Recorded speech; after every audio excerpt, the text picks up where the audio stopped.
Hello, everyone, and welcome to Nerding Out on Neurodiversity, the podcast for all things neurodivergence. I'm Dr. Matt Zakreski, clinical psychologist and professional speaker, and I'm happy to be your host through the wild trails of the neurodivergent world. And I'm Jake Noonan, educational coach and humanities teacher, your co-host and producer, and I'm thrilled to help share the stories and the experiences of wonderful people in the world of neurodiversity.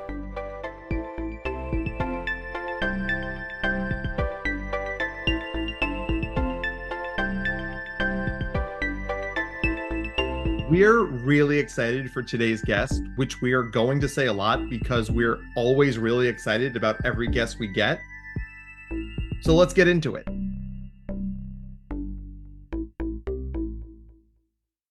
Welcome to Nerding Out on Neurodiversity. I'm Dr. Matt Zakreski. I'm here as always with my partner and co-host, Mr. Jake Newton. Say hi, Jake. Hi, everybody. Excited for our interview today. Absolutely. And Jake, I actually feel like, even though normally I introduce the person, I feel like you should introduce our guest today. I feel like that's kind of fair for this one. This is Jac Shaw. She is a wonderful person and my fiance. So I will pass it over to her and just tell us a little bit about yourself. Thank you. My name is Jac Shaw, and I'm the current case manager at Putney School.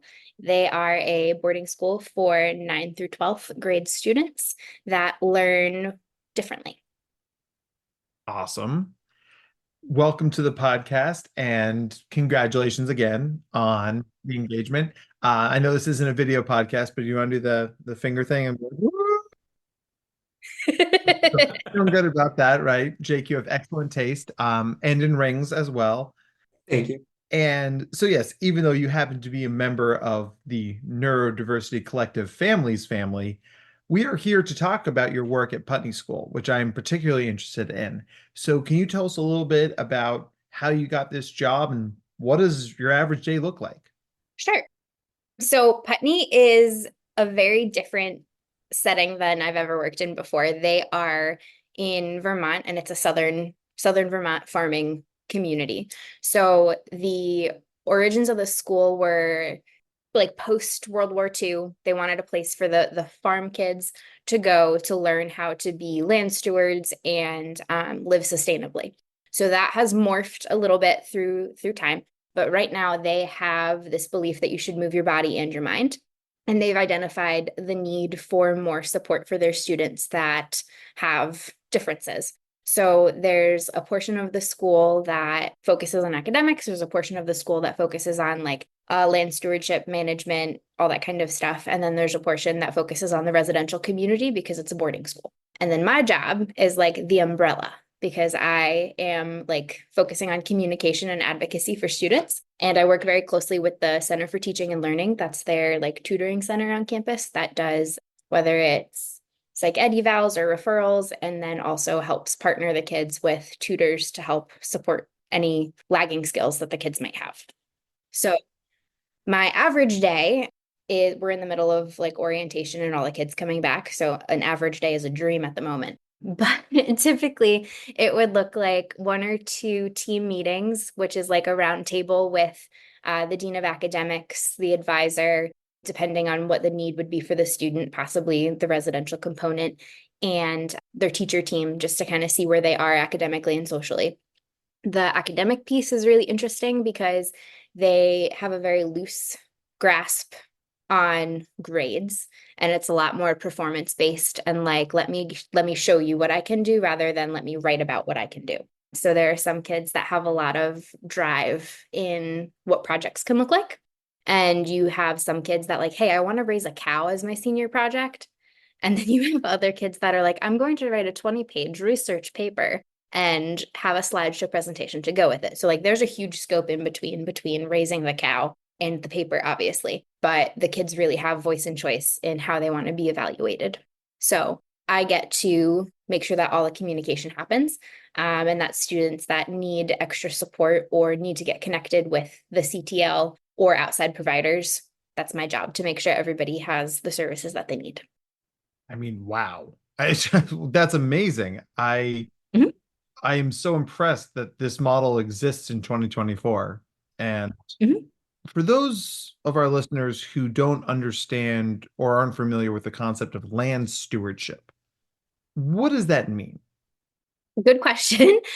So land stewardship is think about like environmental sustainability and how to be a homesteader. If you want to know how to raise cattle, we have that's a huge component to the school. There are 30 plus cows here that kids get to participate in barn chores, AM and PM. So you have some kids that are getting up at 5:30 every day to go muck stalls and take the cows out and then go to breakfast and then go to their first academic class.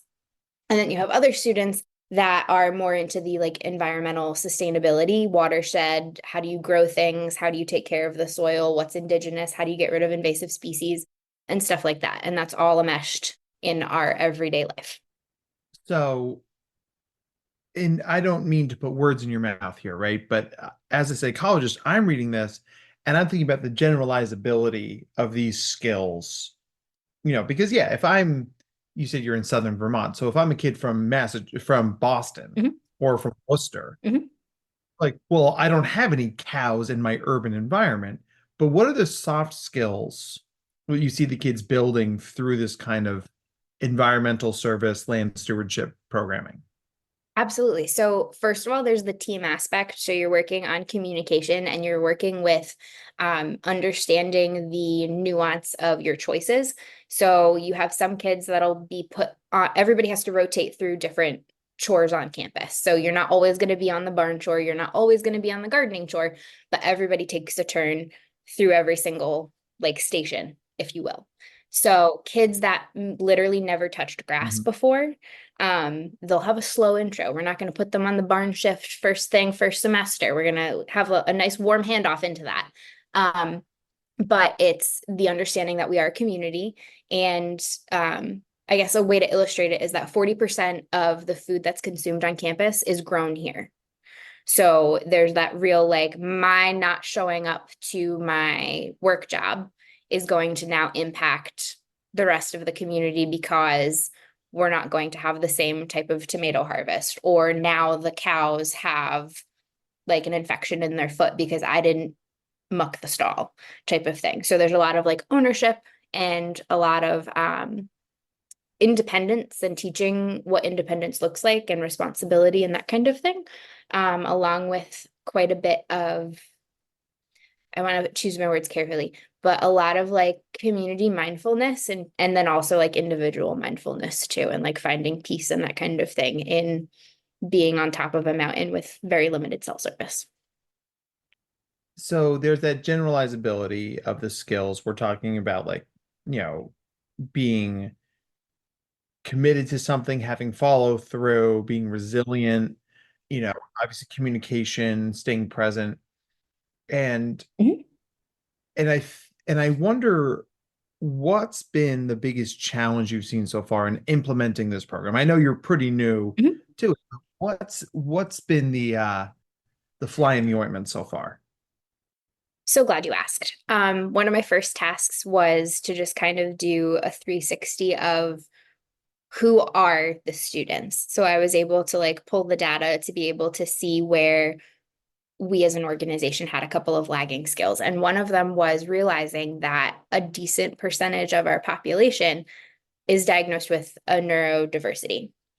And how does that show up? Because it's not like, oh, you have A, so you must also present as B. Like it's not a linear thing in any way, shape, or form. So one of the things that has been a concern for admin and for the academic team is timeliness, resiliency, and chronic absenteeism. So identifying those three things and then also figuring out like, okay, you're asking a student that has crippling anxiety to do all of these things, but they're struggling with getting started because their executive dysfunction isn't allowing them to prioritize or understand how to prioritize their thing. So they're in like that shame spiral and paralysis of not sure what to do. But they keep getting emails and communications saying that, like, you didn't do this, you didn't do that, you didn't do this, you didn't do that, you're missing from this. Where can we help them balance Because like you still have the things that you're responsible for. And where can we also educate our educators about how to communicate the expectation? So we're not perpetuating the shame spiral and we're not digging the hole for them essentially. So yeah, that part's been fun. Yeah. I mean, it sounds like necessary, right? I mean, those kinds of internal evaluations, I think they keep us from doubling down on stuff that we've been doing for whatever reason. And we just roll it forward from year to year, be like, well, we've been doing it this way. Yes, I hate that phrase that well, we've always done it this way. Why? Right. Why have we always done it this way? Could we try something new? Well, no, because this is just what we do. We don't make the kids do things that they don't want to do. Okay, if you don't make the kids do things that they don't want to do, how are we going to help them grow? I'm not saying put them in a situation that is not beneficial, but if we hold them to the expectation and help them get to the expectation, that's very different than having them do nonsense work that like they also see straight through. I mean, I talk about this all the time in both my therapy practice and the talks I give. I call this third door solutions, right? Because kids try and drag us into these all or nothing, win or lose mindsets. Mhm. And it's like, you're going to do everything I want you to do, or you're going to do nothing you don't want to do. And like you said, this environment is built to, sure, you don't want to do this, but you have responsibilities to this community that are larger than yourself, Mhm. right? And I'm guessing if we surveyed every kid at Putney, like, would you guys rather play Minecraft or muck a stall? I don't have to know your kids to know which one I think they'd pick. Mhm. But when the environment serves as the intervention, then it normalizes that we all do stuff that we don't want to do necessarily because it serves bigger, broader purposes than just me. Yep. Gosh, that's cool. Right. You have to come for a visit. Please and thank you. Yeah. And then we'll do a part 2 of the podcast live, and oh man. All right. So yeah, we're thinking of even cooler ideas. Right. And we're only like 10 minutes, 15 minutes from Landmark. I love Landmark. Just saying. Yeah. Throwing that out there. Jake, this will be just like when we went to Rowan and we did the writing conference and then met with the Center for Neurodiversity Success down there. Shouts to our team at Rowan. Go Owls. They were awesome. Yeah, that was a fun day. All right. Jake, you ask a question because I am still thinking about how awesome this school is. That's fair. Well, a question I have for you that you didn't really get too deep into was what led you to Putney? Okay, so I have an interesting resume. I didn't intend to go into education in any way, shape, or form. I went to school for business and I thought that I was going to do like corporate event planning.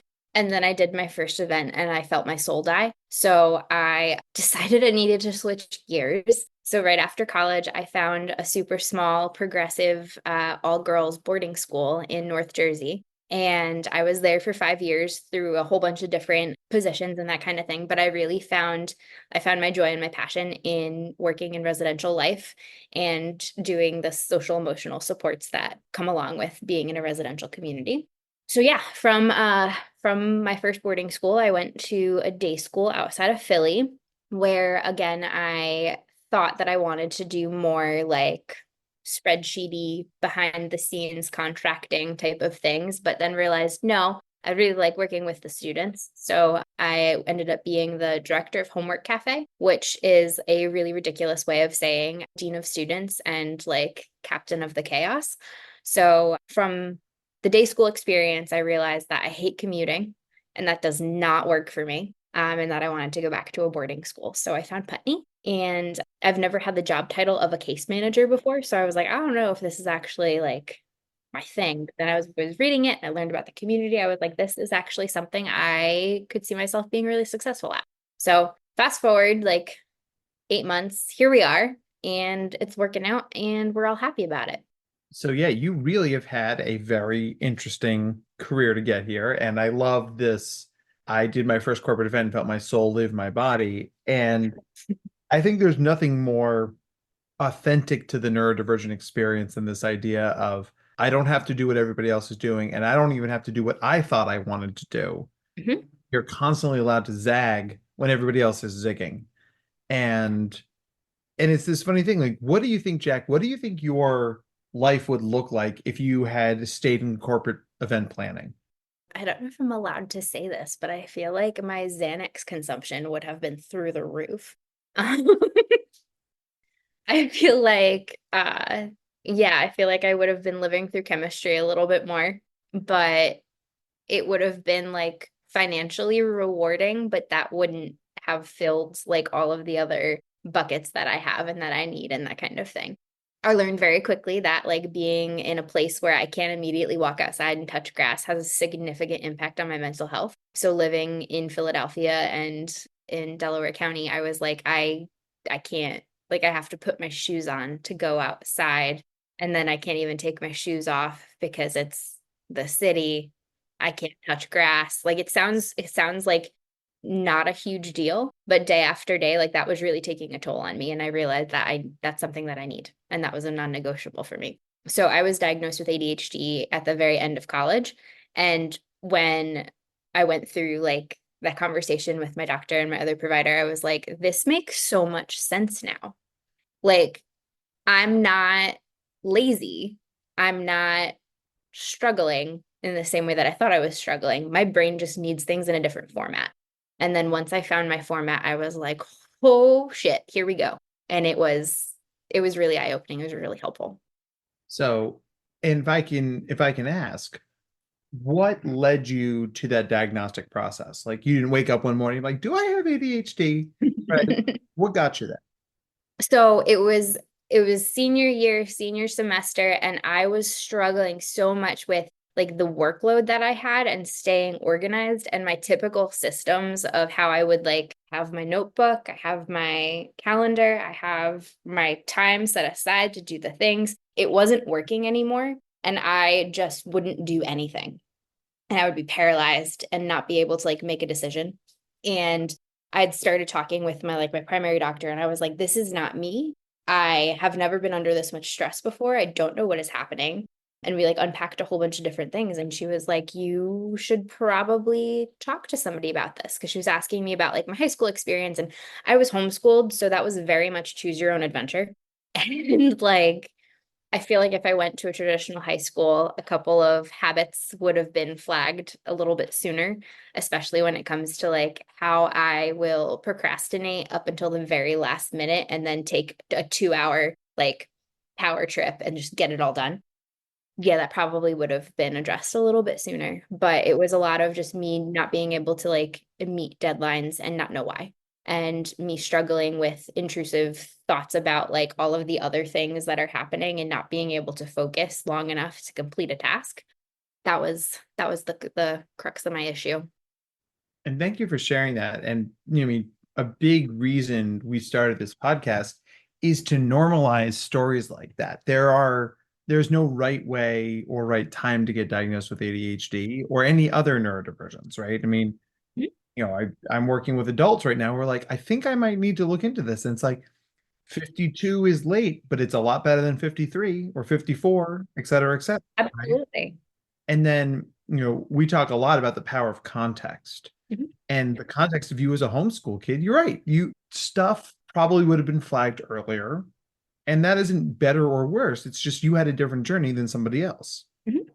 So, and I think there's going to be a lot of people in the homeschool community who listen to this and go, oh, that might just be me. Yeah. Yeah. Because like one of the things that would drive my mom absolutely like batty was I would hyperfixate on my English and history courses and avoid my math and science until like the last possible minute, and then do the bare minimum to like be able to pass. And she would be like, you are ridiculous and I cannot handle this. Why can't you just follow lesson one for everything, lesson two for everything? And I was like, that's not how this works. And later I realized that was just because I needed to like this was the thing I could hyperfixate on and that I found joy in and that I wanted to do. And then the non-preferred tasks I avoided very well. And we're very good at doing that when we have brains like ours, right? Yes. No, Yeah. we will do it. We will be like Neo from the Matrix movie, being like dodging all the things we don't want to do. Wow. Okay. Jake, you take the next one.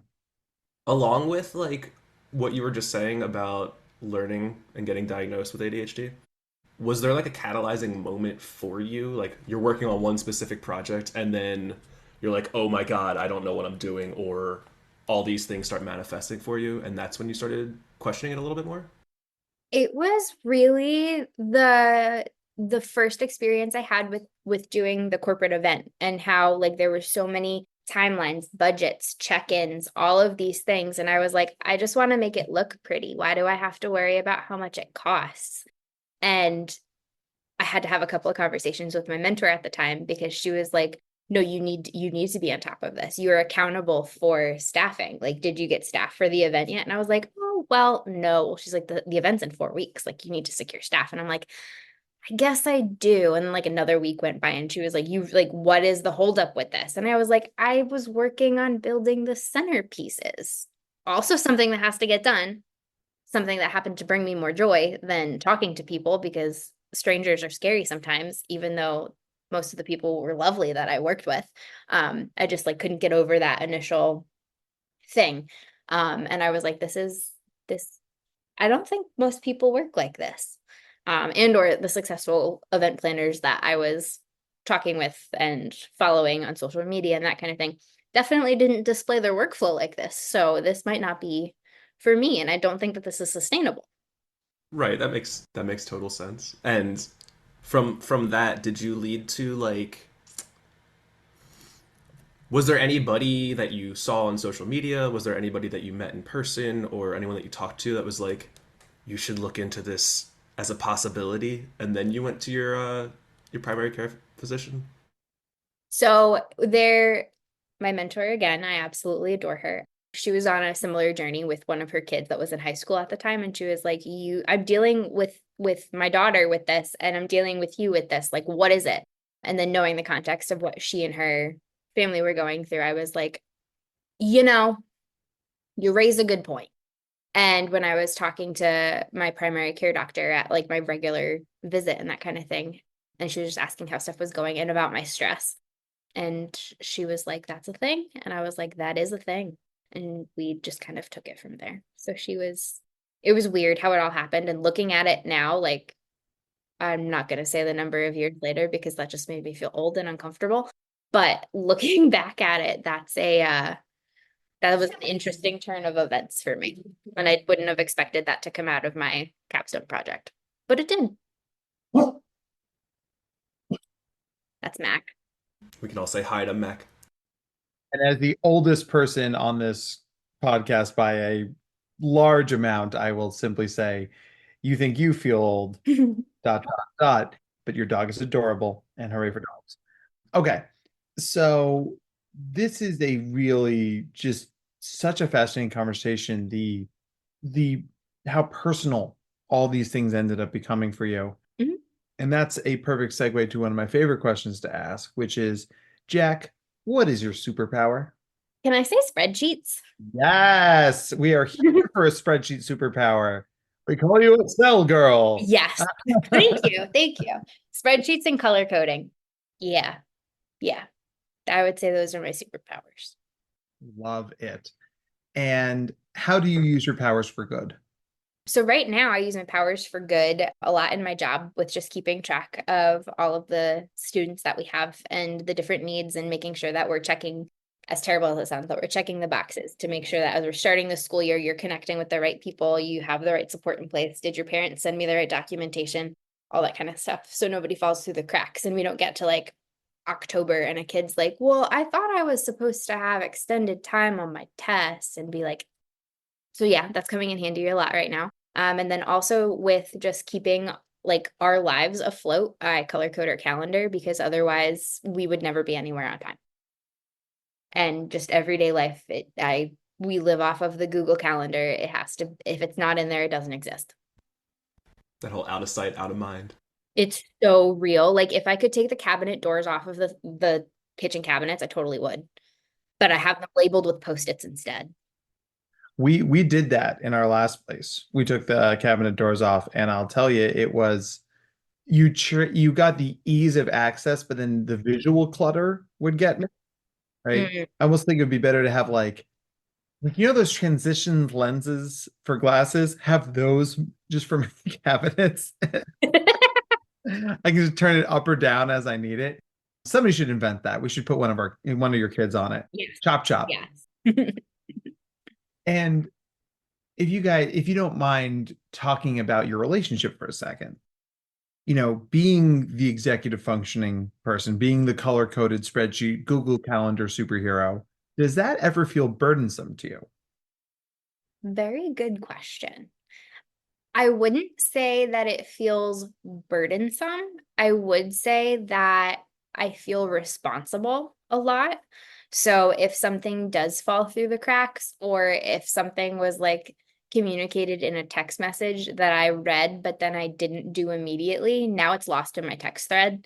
And I feel responsible for not putting it in the calendar and not like setting up the sequence of reminders to know that the thing is happening. But I actually really enjoy it because it's how my brain works. I don't enjoy the forgetting part. That part sucks. But I enjoy being able to like be the holder of the things and knowing what's coming next, because a lot of it for me, I think, is being able to be prepared and have like the transition time that I need and like know, okay, I'm going to be going into this situation where we're going to have to people a lot. And Jake, I love you. You're fantastic.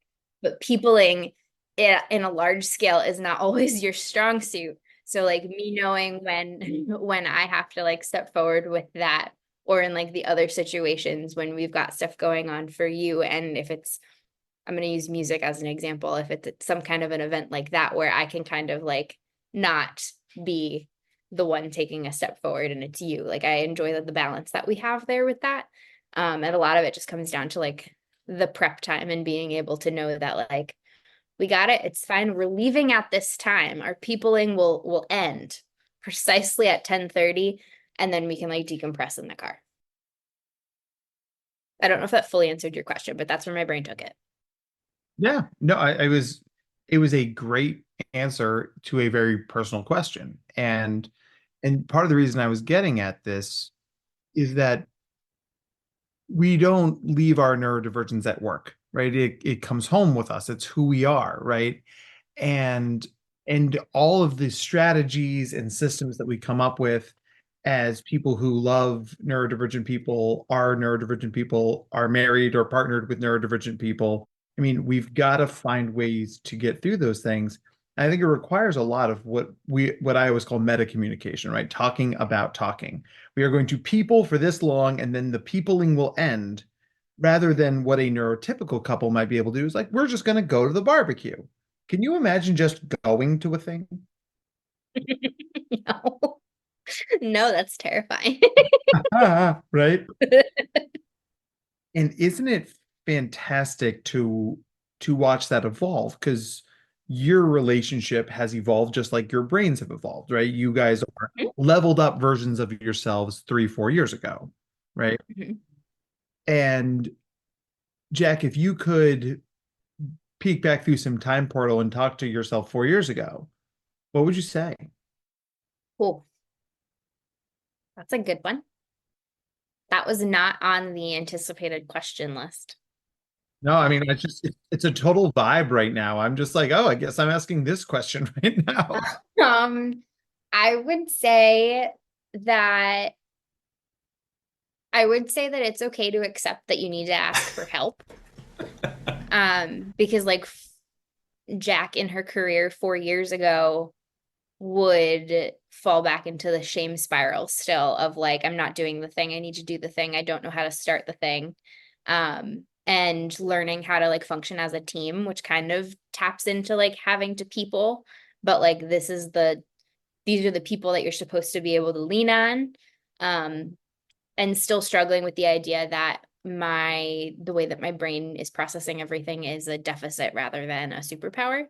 It's probably taken me until the last like 3 years to like actually be like, hey, you know what? It's okay that you still have Post-its on every single cabinet in your kitchen, because that's what your brain has to do to remember where stuff goes. Because otherwise your clean dishes are never going to go away. And like on a bigger scale, like also like it's okay for you to have a boundary of like, I can't go to 3 different events for 3 different things in a day. I can do one. Right. That kind of thing. Love that. I mean, that's why people need to hear these stories, because this isn't some textbook. This isn't some, like double blind research study. This is a person's real life, and it's messy and it's clunky and it's trial by error. But then you look up 3 or 4 years later, you're like, oh, damn, I really have leveled up. Check that out. Right. So cool. Do you have opportunity to bring that lived authentic experience to the kids you work with at Putney? Yes.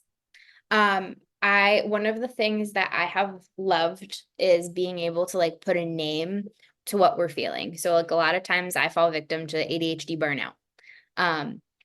And when there are those moments with the kids, especially like the end of senior semester, just trying to get over that last 4-week stretch, all those kinds of things, and being like, hey, listen, I know that you are tapped out on all of these fronts.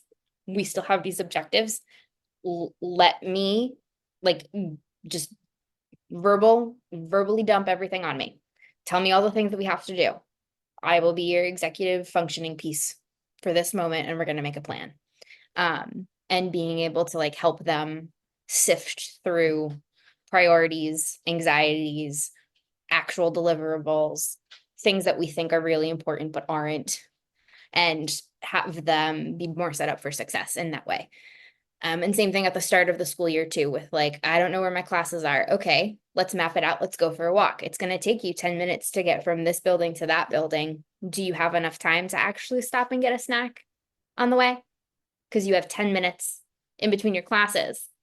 Is this the best use of our time right now, or should we pack one with us in the morning? And just like those little things like that, that to somebody that doesn't know how a neurospicy brain works sound dumb and unimportant. But it makes a difference. Yeah. So.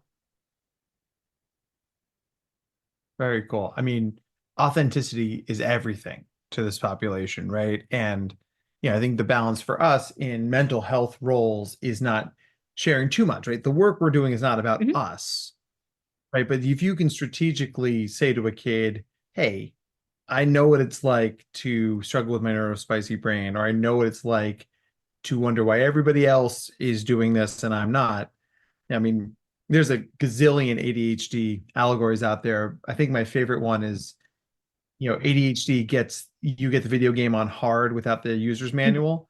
And everyone else like, why do you keep dying? And it's like, why do you guys know what the buttons do? you know? And then it's like you somehow find cheat codes and strategies and you end up beating the game, but like in a really weird backdoor sort of way. And you're like, I guess I'm good at this, right? Gosh, why are ADHD people so susceptible to imposter syndrome? Right. Gosh, No idea what you're talking about. Wild. who would have thunk it? That leads into a perfect question for me for Jack, along with everything else we've been talking about. Is as you've gotten older, what have you come to appreciate about your neurodiversity? Oof. I really appreciate my attention to detail, sometimes to a fault, but there's specific things that I notice when I walk into a room. And for a long time, I was like, I have to stop being so judgmental. But then I had to think about it and I was like, it's not me being judgmental. It's me picking out the things that are important to me. And like, obviously, there's a way to share things and a way to not share things to hurt feelings. But my attention to detail is something that I appreciate. I also appreciate my it's always been in me to like advocate and talk. I'm a chatty person when it comes to like 3 people, more than 3 people. That's just intimidating, crazy. But I enjoy talking to people about how like it's okay that you do things differently. Like, don't feel bad that you're not writing the right way in the notebook. There's no right way to write in a notebook. You want to have the spiral at the top? That's cool. I don't care. Are you still taking good notes? That's all that matters. Yeah, there you go, Jake. And being able to like talk it through with people that might not understand. Like, for example, families that have like 3 kids, and you've got one kid that is on the journey of figuring out that their brain is different and that kind of thing. And I enjoy being able to like talk to parents and be like, hey, so have you tried this at home? Have you looked at that? have you considered this? Have you considered that? And being able to like, I feel like normalize isn't the right word, but it's closest to what I can get to right now. But like normalize the conversation around it, and that like you don't have to struggle or think that you're the only one trying to figure it out, because you're not. And there are so many other people that have had to figure it out before you. And I love using like movies and shows as an example, because like people will be like, oh my gosh, that character was so obnoxious. And I was like, was that character obnoxious, or Or could they possibly have a neurodifference? And just kind of like bring attention to it in a different way. Did I break you, Dr. Matt? no, I was just my brain immediately downloaded every character from pop culture that I'm like, oh, they're neurodivergent, they're neurodivergent, they're neurodivergent. I was to make a very deep cut, I was talking to one of my kids who is African American and loves tech. And he's like, growing up, Dr. Matt, I hated Tucker Foley on Danny Phantom because he was the most obnoxious kid. I was like, first off, how dare you disparage Danny Phantom? Second of all, I was like, but you grew up to be Tucker Foley. He's like, I know. So he's like, it's better that than Wade from Kim Possible. And I'm like, at least Tucker left the room every once in a while.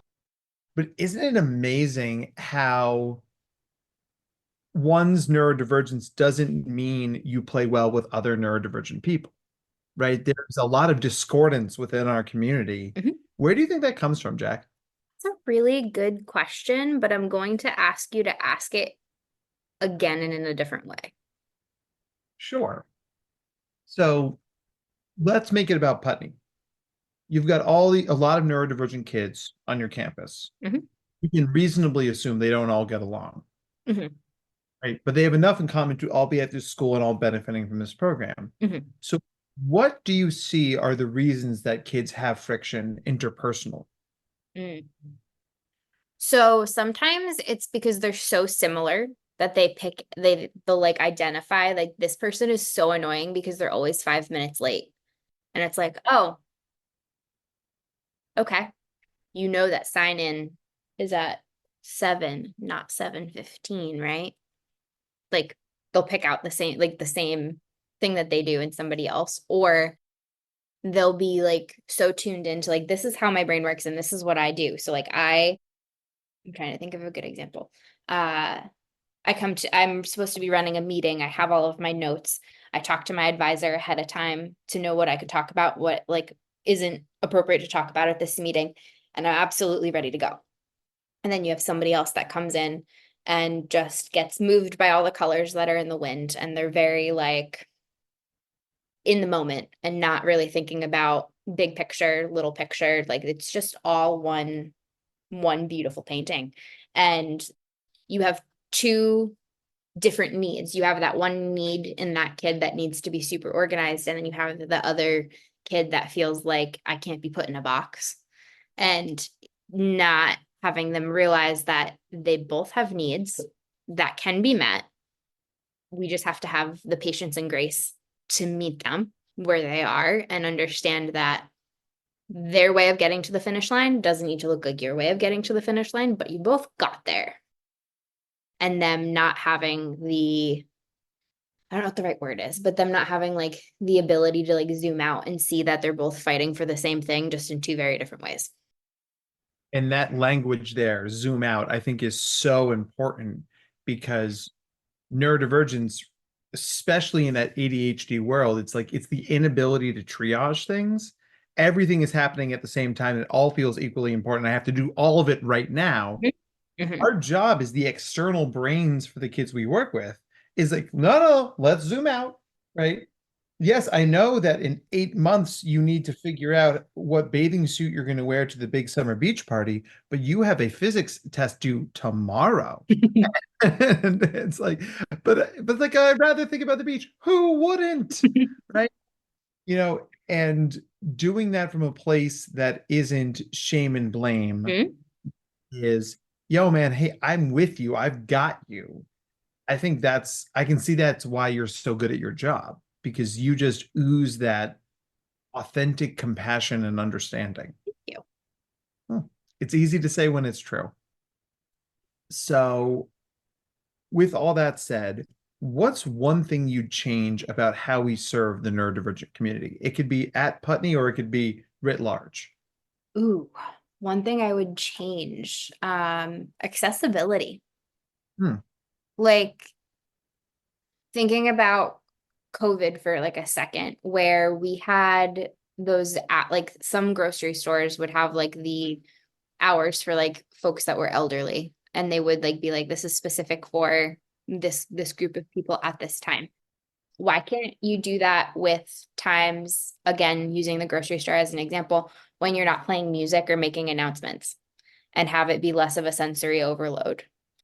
And I know that's a big ask across like every industry, but if you just had a couple of pockets that were a little bit more intentional about being able to offer those different needs, or offer those people with different needs the ability to do something that might already be stressful with one less stressor. Awesome. And then how do we, as the next generation of professionals who serve this community, how do we advocate and achieve more accessibility? Right? Because it's easy to say it. What do we do about it? What do we do about it? Talk to people, make friends, find the manager at your local grocery store and be like, hey, so this is a thing. I'm working with this nonprofit that is trying to help young adults with autism be more a part of a community. This is a community activity. Would you be willing to every other Thursday turn off the music and announcements from 5 to 6 o'clock so I can bring my clients in so that they can like build up their skills in this area? If they say no, you go to the next one. If they say no, you go to the next one. If they say no, you write a letter to corporate and just kind of keep pushing it, because it's not an unrealistic thing. It's not like how much is our sales going to drop in an hour of you not making announcements and playing music. It's not going to affect your bottom line, but it's going to help build a better community, a more accessible community. Absolutely. And I think one of the most underutilized community resources for neurodivergent people are local chambers of commerce, right? Because Yes. these, I mean, listen, the local Walmart probably doesn't care as much, No. but the local grocery store, the local hardware store, Mhm. the local Mom and pop shop. mom and pop shop, the diner, Yeah. those are places that depend on local business and are connected to those communities. Mhm. You I've done workshops for a lot of different places. Probably the most unique one is our local auto repair shop here in northern New Jersey. Because the guy was like, listen, I got a lot of people. He's like, I don't know if they're autistic, but a lot of them are just not so good with people, but they're very good at cars. And they can fix a car, but if they fix a car and insult the client, I'm going to go out of business. Mhm. And you talk to them about how to talk to people. And I just thought to myself, what a fabulous idea, Mhm. right? A fabulous way to leverage a community resource to help a community resource. And then I was able to go back to them and say, have you guys thought about partnering with the local high schools to do that work study, to have kids come in here? And so on Friday and Saturday mornings, they do a sort of a teen mentorship program where you can have your car fixed by this teen under the guidance of one of their professionals, Mhm. and it costs less. Yeah. So the people are getting support, opportunity, and you're serving the community, and the community's invested in seeing these people as real people. I mean, honestly, where's the downside, right? Mhm. Gosh, that's cool. Yeah. Have you ever heard of Life with Joy? No, it's a new one for me. They are a very small nonprofit that is up in Sussex County. I worked with them for a couple years, a few years ago before we moved. And their whole thing is community engagement and community involvement for adults that have aged out of the 21 program in public school and are looking for conversation skills, community skills, and independent living development and like that kind of thing. And that's the exact thing that they would look to do. Like the job mirroring type of thing, and being able to like give you the experience, give their clients the experience with like the guidance of professionals, obviously, but like also the ability for the clients to figure out, is this something that I want to do? Is this something that's sustainable for me? Or do I need to think about something else? That's just where my brain went. Well, I mean, and I just Googled that, and they are literally 27 minutes from my house. Yeah, funny story. You're 5 minutes from the town I grew up in. Oh, ooh, can I guess? Yeah. Let's see. I'm gonna say Randolph. Mine Hill. Ah, wrong direction. Oh, man. Small world, right? I mean, Yeah. here we are being connected by the goodness and ridiculous beard of Jake Noonan, and we were North Jersey humans all along. So, Jack, we're going to intentionally start wrapping things up because otherwise we're going to just keep talking about the globalness of all this and how to scale it micro, macro, and everywhere in between. But I want to make sure that we honor your time and our listeners' time. So, Jake and I have one final question we always ask our people. Jake, would you like to go first? Sure. And this is probably one of Jack's favorite questions is what's your favorite word and why? Right now, presently in this moment, my favorite word is query because it provides me with all of the specific data that I need. In general, there are too many words. I love them all. Yeah, in general, I can't give you one, but query would be my word for the day. It's a good word choice for the day, at least. Thank you. Thank you. Yeah, queer is a very good word. Okay. My question is a little bit more nerdy. Well, no, it's nerdy in a different way. It's nerdy in a different way. If you could have any superhero on speed dial, you'd pick up the phone and they're coming. Who would it be and why? Would not be a good time to tell you that I don't know anything about superhero culture, and I watched like my first superhero movie like 2 Aprils ago. But I would say, from what I know on speed dial, I would say probably Superman, maybe Batman. Superman. Superman. Superman is the easiest choice, which is in many ways the best choice, Mhm. right? Superman is basically all things to all people and a morally upstanding human. Batman's awesome, but can't fly. It is But he's got a cool car. it's a super cool car. And it's worth noting, just as a comic book nerd, that Superman originally couldn't fly. They'll leap tall buildings in single bound is he really his original power, so he could just jump very high. Oh. So he did used to have a supercar, and it's worth a Google because it's one of the just most just like if you like were to vomit out Art Deco, that's just like that's that car just with the blue and the red and the got all the primary colors. So Jack, where can people track you down? Where can people learn more about the work you do and all the good you're putting out in the world? That's a question for Jake. Where can people find me? I'd say at the very least your Instagram. Yeah. I don't remember what the tag is though. I'm not a very good social media person, but I think my tag is Jacqueline Elizabeth, Jacqueline_Elizabeth. And obviously, they could look up Putney if they have kids who Yeah, would benefit from the program, because I think so many kids would. absolutely. And do you think that you'd come back and perhaps when I come up there and we can talk more about how the work is evolving and growing and how you're growing along with it? Absolutely. Oh my gosh. I would love to connect you with the people in the Center for Teaching and Learning as well, just because I feel like that was a wonderful opportunity for everybody. Absolutely. And that's a great way to sort of sum this whole episode up is that I don't think I no, I'm gonna say it a different way.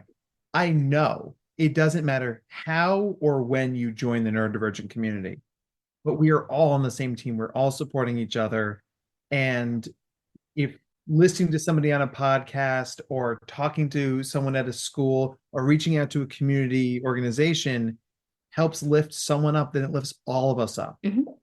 And we really do need each other to make this work happen. So, Jack, from the bottom of my heart, thank you for sharing your time and expertise with us. Those kids are very lucky to have you, just like we feel lucky to have listened to you. Thank you so much. I really appreciated meeting you and having this opportunity. So thank you. So, all right, listeners, that's going to wrap up this episode of Nerding Out on Neurodiversity. Once again, I'm Dr. Matt Zakreski, your guide into all things nerdy and neurodivergent. Here, as always, with the Ed McMahon to my Johnny Carson, Mr. Jake Noonan. Jake, say goodbye. It was awesome to hear from Jack, and I hope that everybody enjoyed our conversation. Take care. Have a good one, everyone. Nerding Out on Neurodiversity is brought to you by Dr. Matt Zakreski and the team at the Neurodiversity Collective.